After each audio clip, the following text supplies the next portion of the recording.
Geographical studies में आपका स्वागत है। इस वीडियो में हम जनसंख्या वृद्धि के सिद्धांतों के बारे में पढ़ेंगे। दोस्तों, वर्तमान समय में जनसंख्या वृद्धि एक महत्वपूर्ण टॉपिक बन गया है, क्योंकि अत्यधिक जनसंख्या वृद्धि होने के कारण बहुत सारी समस्याएं उत्पन्न हो रही हैं और विश्व के सभी देश जनसंख्या वृद्धि को नियंत्रित करने के लिए अनेक तरह के उपाय और नियम बना रहे हैं। और इसलिए प्रत्येक देश एवं विश्व की संपूर्ण जनसंख्या के अध्ययन के लिए विद्वानों ने कुछ सिद्धांतों का प्रतिपादन भी किया है। इस संबंध में व्यवस्थित ढंग से विचार प्रकट करने का श्रेय रॉबर्ट माल्थस को दिया जाता है। हालांकि जनसंख्या और प्राकृतिक संसाधन के विचारधारा का विकास प्लेटो के समय से ही होने लगा था।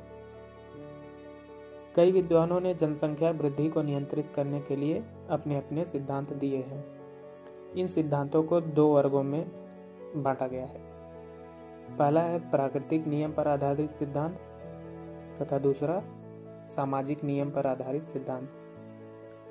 Thomas Robert Malthus, Thomas Sadler, Thomas Doubleday, Herbert Spencer ये सभी प्राकृतिक नियमों पर आधारित सिद्धांतों को दिए थे।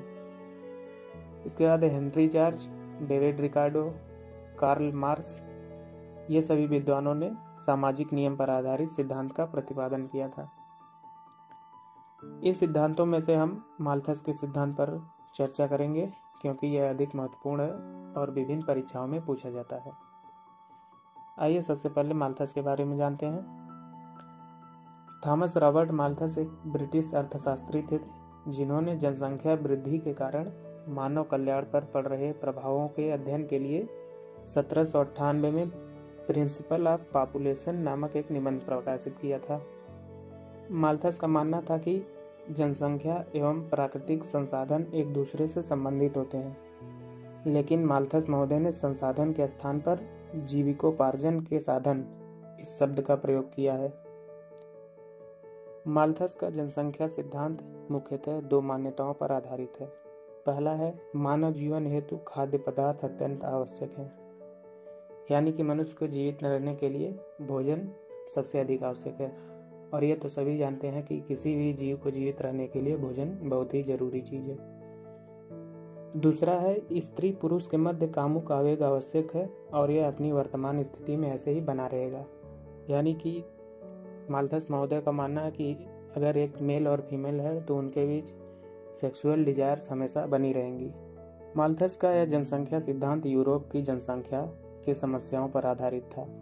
माल्थस ने अपने निबंध में यह स्पष्ट किया है कि यदि जनसंख्या वृद्धि की दर यही रहे, यानी प्रेजेंट टाइम में जिस तरह से जनसंख्या बढ़ रही, यदि इसी तरह से जनसंख्या बढ़ती रहे और जीविकोपार्जन के साधनों में किसी प्रकार की कमी न हो, तो मात्र 25 वर्ष में जनसंख्या दोगुनी हो जाएगी।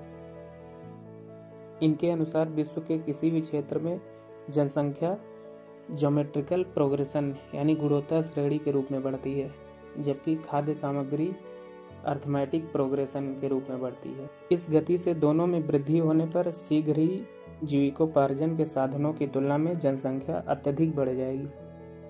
फलस्वरूप जनसंख्या के एक बड़े भाग का भरण पोषण असंभव हो जाएगा, जिससे बड़े स्तर पर भूखमरी एवं कुपोषण की समस्या उत्पन्न होगी।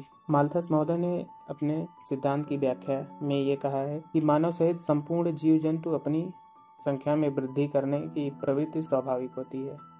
यानी कि मनुष्य के साथ साथ इस प्रकृति में जितने भी जीव जंतु हैं, सब अपनी जनसंख्या को, अपने वंश को आगे बढ़ाने के लिए अपनी जनसंख्या वृद्धि करते हैं, जिसके कारण एक दिन ऐसी स्थिति उत्पन्न हो जाएगी जब जनसंख्या वृद्धि की अपेक्षा खाद्य सामग्री बहुत कम रह जाएगी।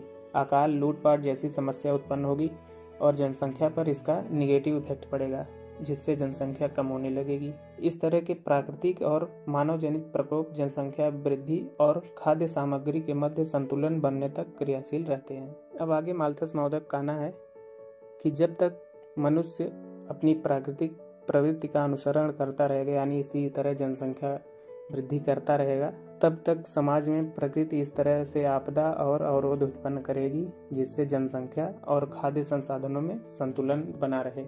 माल्थस महोदय ने जनसंख्या वृद्धि और संसाधन के मध्य अंतर को दूर करने के लिए विवाह स्थगित करना एक निवारक के रूप में बताया। उनका मानना था कि देर से विवाह करना और मानवीय भावनाओं पर नैतिक संयम यानी कि सेक्सुअल डिजायर्स को कंट्रोल करने से हम जनसंख्या को कम कर सकते हैं, लेकिन उपरोक्त उपाय द्वारा जनसंख्या वृद्धि एक निश्चित सीमा तक ही कम की जा सकती है। बहुत अधिक समय तक हम इस तरह से जनसंख्या को नियंत्रित नहीं कर सकते। तो ये थी जनसंख्या वृद्धि के सिद्धांत के लिए माल्थस के विचार। इनके सिद्धांत में कुछ कमियां भी रही, जिस कारण अनेक विद्वानों ने इनके सिद्धांत पर असहमति प्रकट की है और इनकी आलोचना भी की है। आइए अब विद्वानों द्वारा की गई आलोचना के बारे में भी देख लेते हैं कि इनके सिद्धांत की आलोचना क्यों की गई। पहला, माल्थस ने दो विपरीत लिंगों के मध्य कामुक आवेग के संबंध में अपनी विचार दिया था। आलोचकों का कहना है कि विपरीत लिंगों में यौन इच्छा एक जैविक नैसर्गिक प्रवृत्ति है, वहीं बच्चों के जन्म हेतु यौन इच्छा एक सामाजिक नैसर्गिक प्रवृत्ति है। दूसरा, आलोचकों का मानना है कि जनसंख्या वृद्धि न तो गुणोत्तर श्रेणी में होती है और न ही जीविकोपार्जन के साधन में वृद्धि समांतर श्रेणी के रूप में होती है, यानी कि प्रकृति जनसंख्या के अनुरूप ही संसाधन उत्पन्न करती है। माल्थस महोदय का मानना था कि 25 वर्ष में जनसंख्या दोगुनी हो जाएगी, किंतु यह एक भ्रामक विचारधारा दिखाई देती है, क्योंकि वैज्ञानिक एवं तकनीकी विकास के कारण किसी प्रदेश की जनसंख्या दोगुनी होने के अवधि किसी दूसरे प्रदेश से भिन्न भी हो सकती है और इसे नियंत्रित भी किया जा सकता है। माल्थस महोदय ने विकसित प्रौद्योगिकी और बदलती आर्थिक और सामाजिक संरचना पर ध्यान नहीं दिया है, जिस कारण इनकी आलोचना की गई है। माल्थस ने जनसंख्या वृद्धि के नियंत्रण हेतु परिवार नियोजन की कृत्रिम विधियों और गर्भनिरोध की उपेक्षा की थी। इन्होंने अपने सिद्धांत में कृत्रिम विधियों एवं गर्भनिरोध के उपायों को नहीं माना, जबकि उस समय फ्रांस में परिवार नियोजन के कार्यक्रम द्वारा जनसंख्या वृद्धि को नियंत्रित करने के लिए प्रयास किया जा रहा था। ये था पूरा माल्थस का जनसंख्या वृद्धि सिद्धांत। आशा करता हूँ आपको समझ में आया होगा। प्लीज़ वीडियो को लाइक शेयर जरूर करें और चैनल को सब्सक्राइब कर लें, और किसी तरह का सुझाव देना चाहते हो तो आप दे सकते हैं। धन्यवाद।